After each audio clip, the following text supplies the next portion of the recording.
Welcome to episode 1 of the Espresso Essentials series. This is a 5-part episode about an intro to espresso. So the stuff that you need to buy, how to dial in coffee, how to steam milk, different things like that. So we would love for you to watch all 5 episodes of this series. Episode 1 entails the 5 essential things that you need to make espresso at home. There's a lot of different things that you need to make espresso, but I wanted to narrow it down to the 5 things that you absolutely have to make good quality espresso at home. First thing that you need is you need an espresso machine. This is the Breville Duo Boiler. It starts at $1,600. You don't need to spend $1,600 to make good quality espresso at home, but you do need to figure out what machine meets the needs that you have at home. If you are into just espresso and that's your entire goal and you don't want to do milk drinks, you might want to lean toward a manual espresso machine like the Flair or Cafe Lait Robot because it comes in at a smaller price point. If you're looking at the bare bones minimum, I wouldn't recommend buying anything less than the Gaggia Classic. It's about $450 and that's about the cheapest espresso machine that you can buy for home use. Anything less than that, you're really going to miss out on a lot of different things. So that's kind of like the entry point. If you wanted to get a good quality, long lasting machine, I would recommend the Rancilio Silvia. That starts around $830. And that would be more for espresso baked drinks and occasionally some milk-based espresso drinks. It has a single boiler, which means you cannot steam and brew espresso at the same time. You have to wait for the machine to heat up in order to steam. If you're looking at doing a lot of milk drinks and a lot of espresso-based milk drinks, you would need to look towards something like a heat exchanger machine, which would be around $1,800, which I would recommend the Rocket Apartamento. That's a great, strong, well-built machine for making multiple milk drinks. If you're looking at making good quality and you want some more control over temperature, that means you'll need to go up to something like a dual boiler machine where there's independent boilers for steam and brewing. So that's a quick little overview. A link to the Rancilio Silvia, which would be my recommendation if you want an actual machine that's not manual to start off with, at around $830. A link for that will be in the description. So you got your espresso machine. Now the next important thing that you need is a grinder. There are a lot of different grinders out there, and you need something specifically called a Burr Grinder.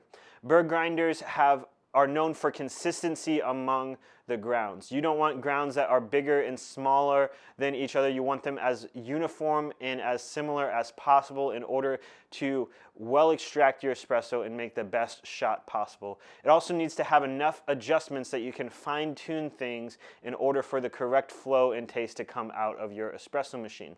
There are a lot of different options out there, but I think for $270 is the best bang for your buck, and that will be the Turin SD40 that you'll see here. It's a single dose option. I'll explain that a little bit down the road, and works well for dialing in espresso on a budget. So I'd really recommend there. Much cheaper than that, you would need to go toward a manual route, which means you'll have to hand crank your grinders. There's a lot of other options above the Turin SD40, like the Turin DF64, which is a flat burr grinder, which is just going to give you a little bit of a taste difference in the quality of your cup. But I'd really recommend starting out at the $270 SD40. Going from there, you will need a scale. A scale is a must-have for espresso. You can't really go without it. Many times brewing coffee, starting out, people will use a scoop to measure the amount of coffee, but that's not actually giving you the correct amount that you need. Espresso can be very finicky, and you need accurate results in your cup, and you need an accurate result amount of grounds going in so you can continue to make good shots. There are scales like this one. This is a random Amazon one. It was $10, and the problem with this one is it is very inconsistent when it comes to weighing out coffee beans. You won't get the same results back to back. It's good enough to make a pour over. It's good enough to begin on that realm, but it doesn't go to 1/10 of a gram. So when you're looking at pulling shots of espresso and you need to weigh your beans to 18.2 grams or 18.5 grams, depending on how you want to do it, you need something that can go to that 1/10 of a gram in order for you to make the best results possible. It's kind of something you have to have because you will be very, very frustrated if you don't when it comes to the consistency of knowing how much coffee is going in and coming out of your espresso machine. This is the Akaya Lunar. This is a $250 scale. This is the top of the line when it comes to making espresso. It's very water resistant, it's very fast, it's very accurate. It goes to the 1/10 of a gram that I mentioned, so you can make sure you get an even 18 grams, 19 grams, 17.5, whatever you like with it. But this is $250 and it is a very, very expensive scale when it comes to things. So I would recommend something like the Joe Flex scale, which you can find on espressooutlet.com. There's a link in that below. It's a $25 scale. It doesn't look as nice as that nice Akaya one for $250, but it does do the job well, and it will give you a great start when it comes to making espresso and the consistency that you need. The next thing that you will need is fresh whole beans. These beans are an Ethiopia bean from Archetype, and we will be using this in episode 2 of this series to dial in espresso. And one of the things that you need for beans is you need whole beans for one, so it can't be pre-ground, and you should have a roast date on your bag. So if you look at the bottom of the bag or somewhere on the front or maybe on the back, you will find a date on there, and that was the date that it was roasted at. You need a roast date, not a drink by date. That's two different things. You need to know when the beans were roasted. The reason for that is after a certain amount of times, the beans become stale and it makes your espresso not taste near as well as it could.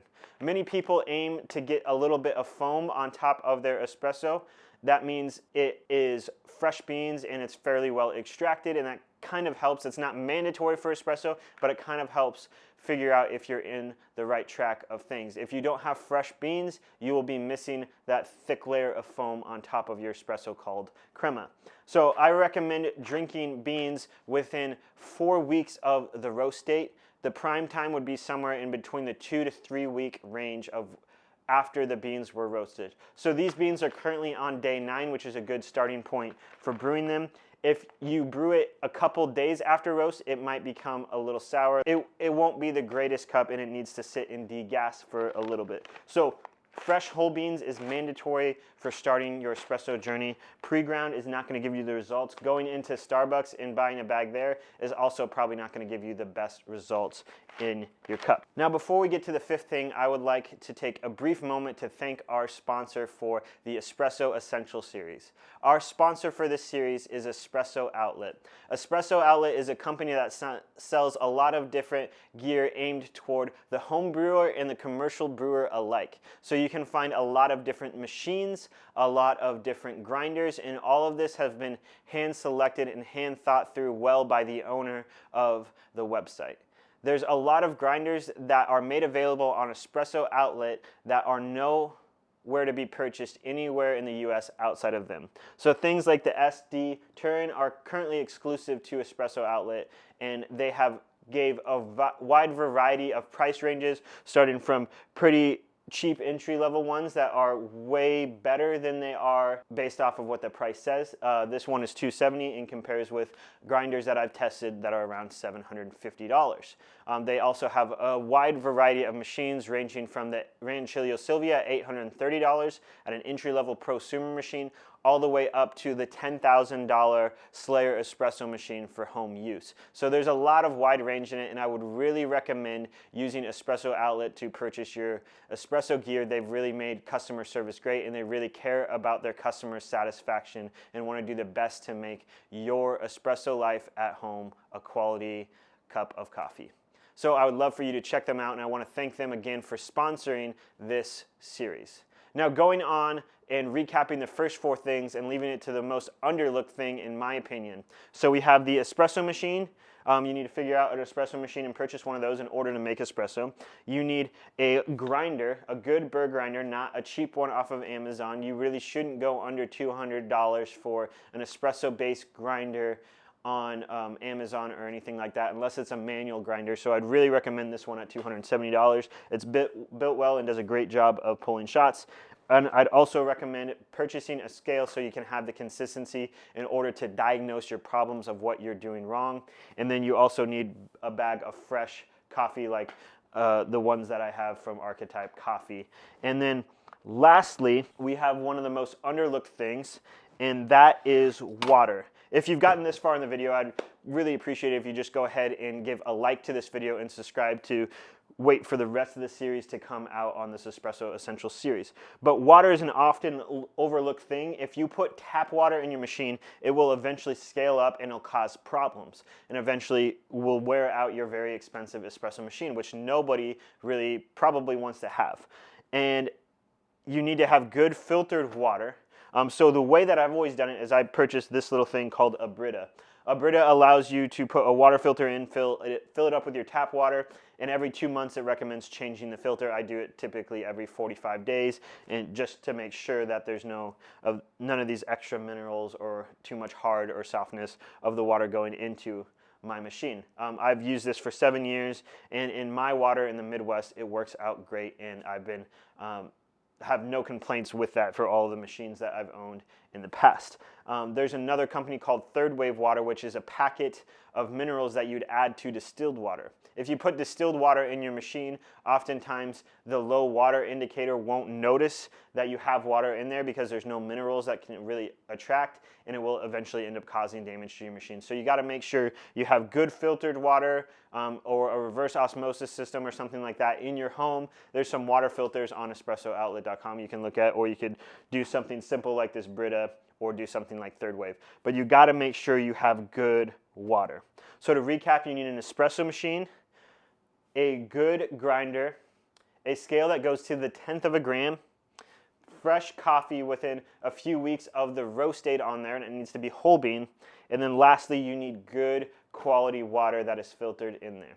And remember, with coffee beans in particular, you don't have to look at something that says espresso blend on it. That doesn't necessarily mean that that's what you need to put in an espresso machine. So that's kind of more of a gimmicky trick in order to get you to buy that for your espresso machine. Currently, any bag that I've purchased at most specialty coffee shops that have a roast date on the bag will work great for espresso for the most part. I'm currently brewing up an Ethiopian right now, and you'll see me dial in that. And this is not labeled as an espresso machine, but can also be used for drips. So don't necessarily go toward that.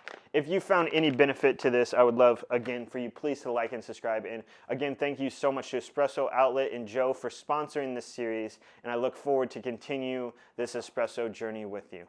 Thank you so much for watching.